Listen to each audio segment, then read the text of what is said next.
हाजी मोहम्मद नासिर कादरी ने field marshal Syed Asim Munir को पहला चीफ ऑफ डिफेंस फोर्सेज बनने पर दिली मुबारकबाद दी है। अपने तहनीती पैगाम में नासिर कादरी ने कहा कि फील्ड मार्शल आसिम मुनीर की तकरीर कौमी सलामती के लिए तारीखी फैसला है। फील्ड मार्शल आसिम मुनीर पाकिस्तान और खित्ते के लिए इस्तेहकाम की अलामत है। कौमी क़यादत का ये फैसला मजबूत दिफाई सोच का तसलसल है। उन्होंने कहा कि फील्ड मार्शल आसिम मुनीर की क़यादत में दिफाई ढांचा मजीद मजबूत होगा। फील्ड मार्शल ने हर मरहले पर प्रोफेशनलिज्म, बसीरत और तदब्बुर की मिसाल कायम की।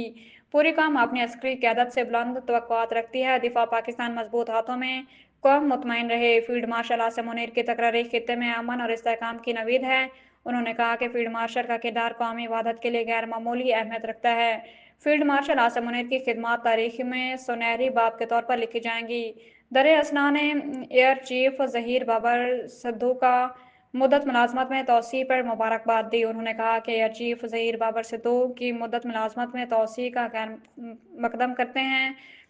एयर चीफ ज़हीर बाबर सिद्धू की क़यादत में पाक फ़िज़ाइया ने मुल्क दिफा को मज़ीद मजबूत बनाया।